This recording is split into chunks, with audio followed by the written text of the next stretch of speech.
Hey guys, I'm Danny Sabra, and today we're going to talk about 3 tips for painting street scenes in perspective. Plein air painting, while ideal, isn't always an option for us, and that's why having a good quality camera that you can take reference photos with is an absolute must. The camera I've had for 3 years and it's still kicking strong. So I'll leave some links down below in the description for where you can get a camera that will really help you take artist grade reference photos. You want something that has a decent sensor and good quality lens, so check out those links down below. One of the main goals with trying to capture a street scene is to get that sense of depth, and one of the main ways we'll do that is with using perspective. Once we have a good photo reference, we want to go in and find all of our vanishing lines that go to the vanishing point on the horizon line. Now in this photo, I'm looking for a single vanishing line, and all of my parallel lines are going to converge on this one spot. As I sketch on the canvas, I'm trying to make all of my lines kind of gradually converge on the vanishing point. This painting that I'm doing is in 1-point perspective, which means all of the parallel lines will converge kind of in an X pattern as they recede towards the horizon. One book that really helped me with understanding perspective, especially in an urban setting, was Understanding Perspective by Stephanie Bauer.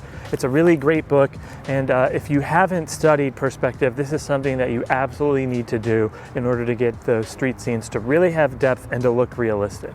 If you guys are getting anything out of this video, please hit the like button and leave a comment down below for the question of the week. Do you use photo reference, and how does it impact your art?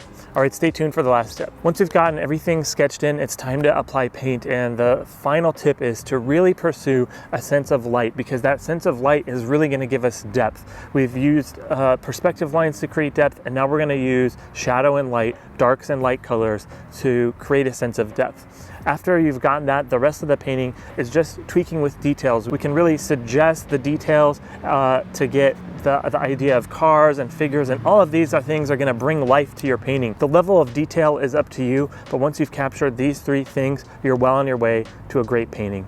If you'd like to see the full painting in real time, you can click on this end card here. Otherwise, watch some other painting videos here. If you'd like to see more tutorials like this, please subscribe to my channel. Remember, you have a voice that matters. Go be creative.